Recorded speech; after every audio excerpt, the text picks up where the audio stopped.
Welcome back, my friends, to another Unisport video. Today, I'm joined with my very good friend, Pierre Emile Højbjerg. What's up, bro? How are you? I'm good. You play in the EPL. EPL is known for a high-pace, high-intensity game. For you, what's the key to being a good, successful midfielder in that league? I think you have to be able to dominate the game, to dominate your opponent, whether it's physically, pace-wise, but also, let's say, being a step forward in terms of playing fast, putting your opponent under pressure fast, but still able to be composed in that whole circus, you know, where everything is going so fast. Yeah, exactly. And I mean, there are going to be players that are watching you play right now and seeing your ability to just receive a pass, play, look, thread the needle through these passes, and they're probably wondering how you have the ability to do that. How have you developed the ability to do that? Is that your environment? Do you work on some sort of technical training alone? Like, what makes you feel you're comfortable, you know, in the game? I think a big part of it is scan before you get the ball. Yeah. So know the field, know the opponents, and know your teammates before you get the ball. I think that's a big part of being able to play fast.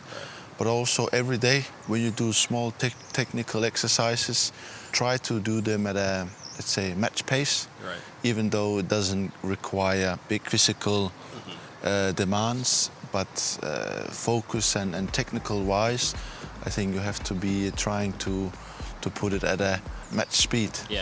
Yeah, that's one of the things, because I mean, you know, kids now with the phones and all this, they probably run up to the field and they're just, and they pass like this and they go like this, you know? And it kind of makes it really hard, because there's that aspect of the game where you have to be able to think 1 or 2 steps ahead, right? And so when did you feel that actually happened for you? Like, when you joined and when you came here to the EPL, did you feel that you had to get used to this different style, and how did that work? No, definitely in terms of pace. Right. The Premier League had a totally different approach. I always say the Premier League doesn't have any respect in terms of, doesn't matter who you are, who you play against, where you play, how you play, the team just gonna come at you. The opponents will come at you. There is also this with the Premier League that allows you also to be able to dominate. It doesn't matter where you go, who you play, so it's a bit of a give and take. And I think physically, mentally, technically, it's all very demanding. This also what makes it great, Right. but also what makes it very, very demanding. So you have to be good at analyzing and focusing on your game and trying to improve every year.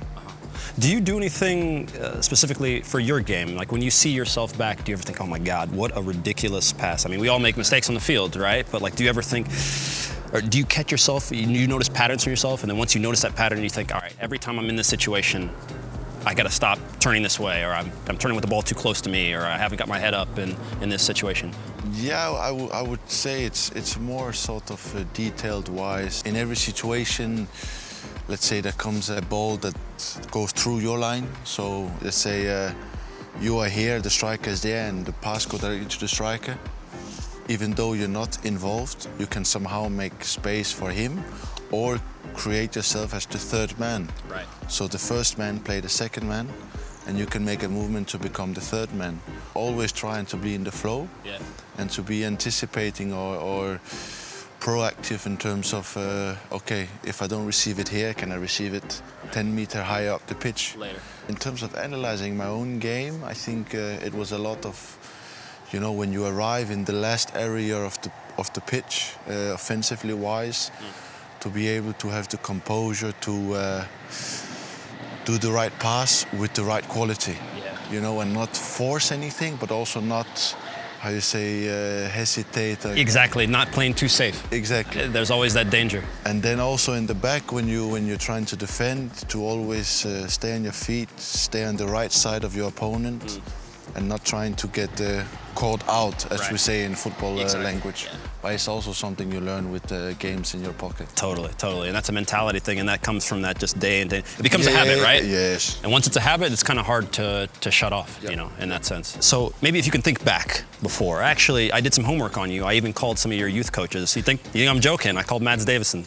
Yeah. I did. I was like, Pierre, he's like, okay, you got to ask him some stuff. Make sure you're tough on him. But if you can think back to kind of youth when you're doing passing drills, and even you're still doing passing drills now. I mean, I think that's something that young players need to realize is that guys at your level and even lower level at the pros don't stop training passing Basics. Basics. If you're going to play, you're stuck with this. This is just a thing. You can't stop.